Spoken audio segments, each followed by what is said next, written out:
Alors, en premier, je remercie l'Amicale des psychiatres de m'avoir permis d'intervenir lors de cette journée. Si je vous dis impulsion, perte de contrôle, rechute, automatiquement, la première pensée qui vous vient à l'esprit, c'est addiction, je pense. Dernièrement, il y a eu une nouvelle portée sur l'anorexie, à savoir, ici c'était une addiction. Ce travail concerne surtout l'anorexie restrictive.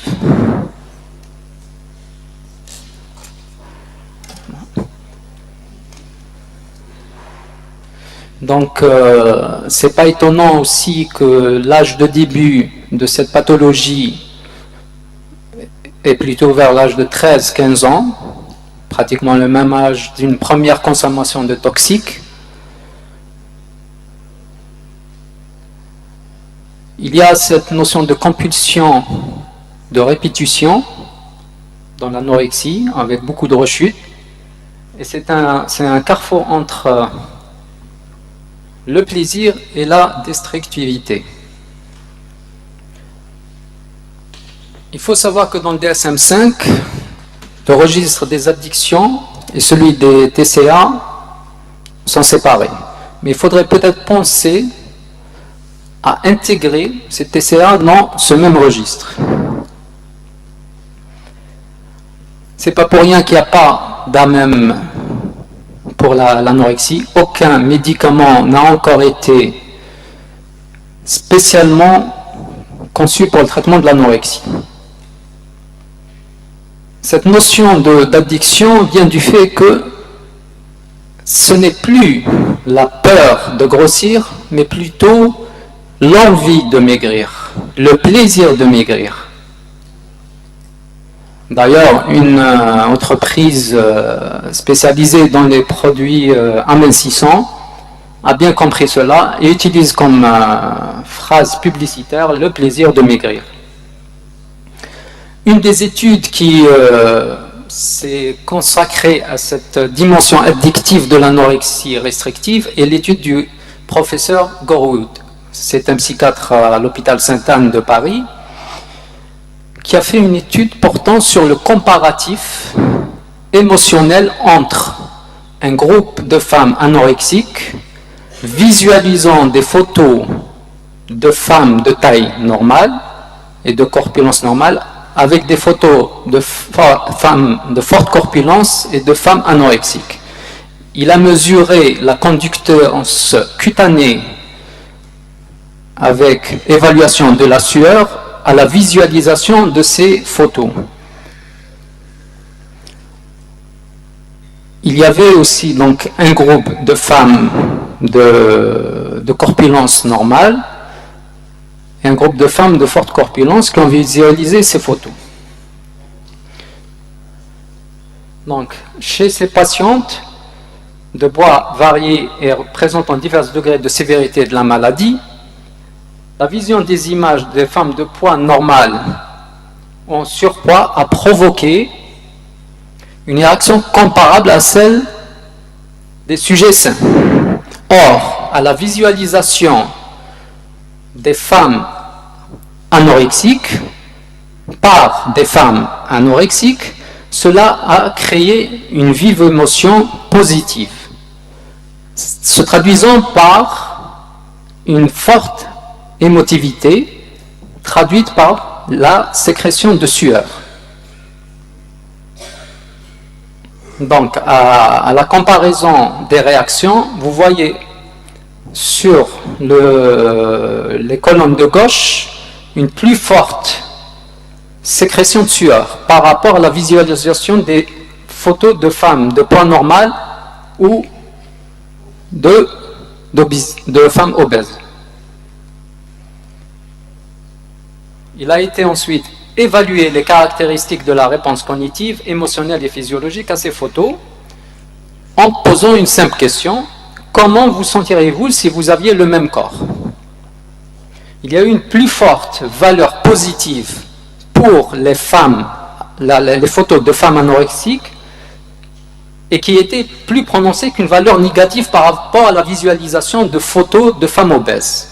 Donc, l'anorexique est plus capté par les photos de femmes anorexiques, d'autres femmes anorexiques, sans être rebouté ou fouillant le regard des femmes obèses.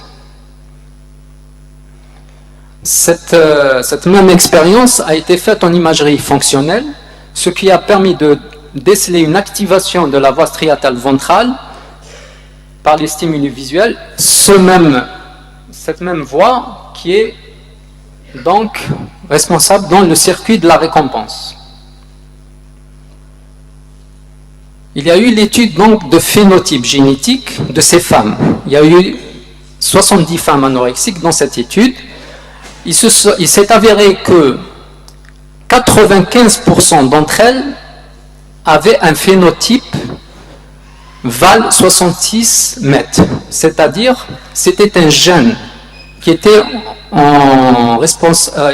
responsable de la sécrétion de BDNF, à savoir une neurotrophine, une protéine qui a un grand rôle dans la neuroplasticité. Elle est ubiquitaire, on peut la doser au niveau sanguin.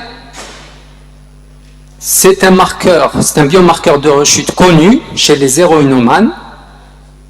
Et ce polymorphisme, Val 66 mètres, fait suite donc au changement du 66e codon de la BDNF qui remplace la valine par une méthionine, parce qu'à la base c'était Val 66 Val, valine 66, position 66 valine.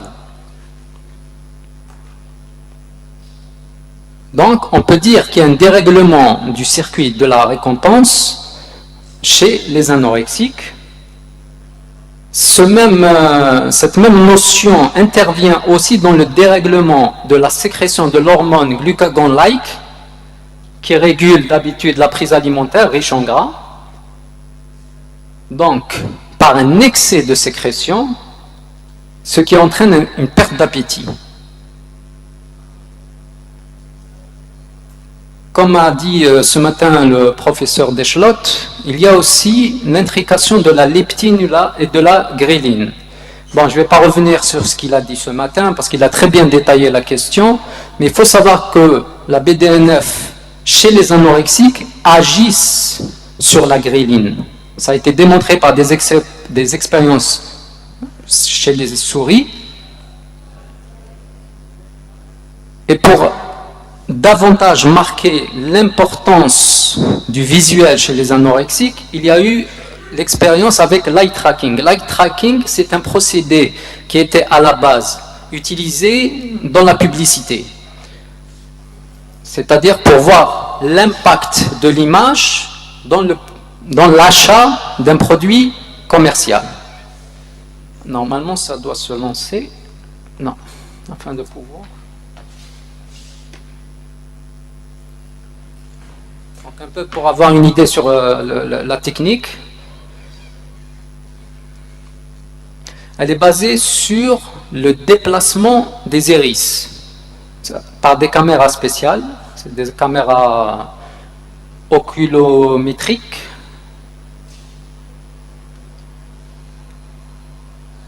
Donc si on prend un sujet qui est placé devant un écran, il y a une caméra qui suit les mouvements oculaires avec détail dans le plan horizontal et vertical afin de savoir réellement ce que cible l'œil. Comme vous voyez à ce niveau, c'est l'étude du mouvement de l'œil. Après cet exercice, vous voyez qu'il y a des zones qui ont été plus visualisées que d'autres. Et c'est comme ça qu'on sait que l'impact publicitaire a été efficace quand on affiche le produit dans un ensemble d'images. On peut parler aussi, comme pour les héroïnomanes, de shoot à la maigreur. Dernièrement, je ne sais pas si vous avez eu l'occasion de regarder les informations. Sur les réseaux sociaux, il y a un nouveau jeu qui est fait par de jeunes anorexiques à savoir le Paper Challenge. Le principe est de se prouver qu'on a pu maigrir au point qu'une feuille A4 arrive à masquer la taille.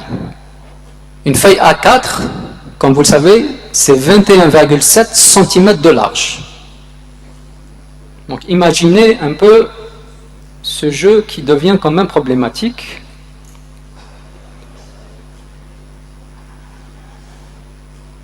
Et ce qui a découlé de cette expérience d'eye tracking, c'est de bien visualiser le déplacement oculaire des anorexiques qui est essentiellement porté sur la taille et pas sur une autre partie du corps. C'est vraiment bien centré sur la taille. D'ailleurs, sur cette photo, vous voyez que malgré qu'elle ait un corps relativement normal au niveau des bassins et des cuisses, le plus important pour elle, c'était que sa taille de hanche puisse rentrer dans ces 21 cm,7 cm.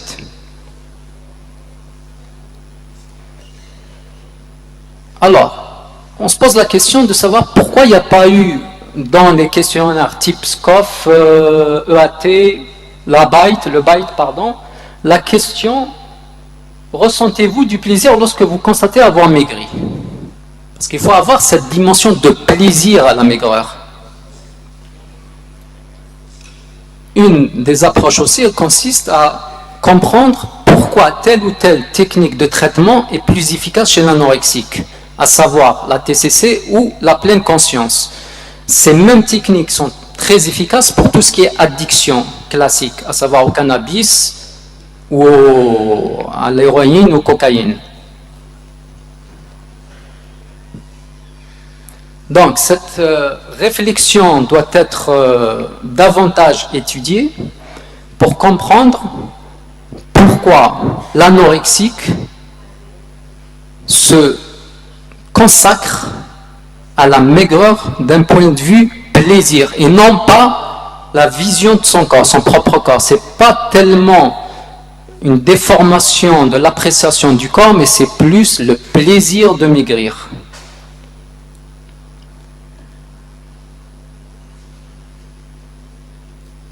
Non, il y a eu un petit problème.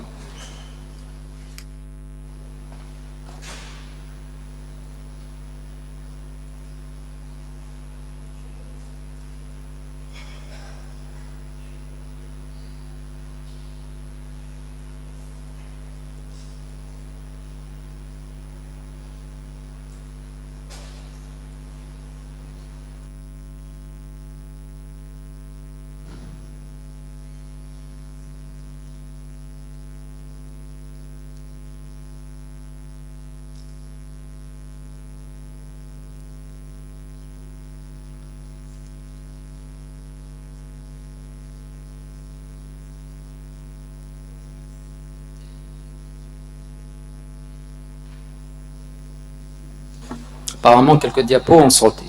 En tout cas, pour reprendre un peu cette portée de la maigreur dans un but de plaisir inconscient, de plaisir qui s'attelle à tout faire pour avoir l'envie de maigrir, une autre étude s'est attelée, l'étude du professeur Clark, s'est attelée à comprendre l'influence de BDNF sur le glucagon. Il ressort que par des intrications, comme a dit le professeur Deschlot, au niveau du microbiote intestinal, il y a une influence claire et nette. Voilà, je vous remercie.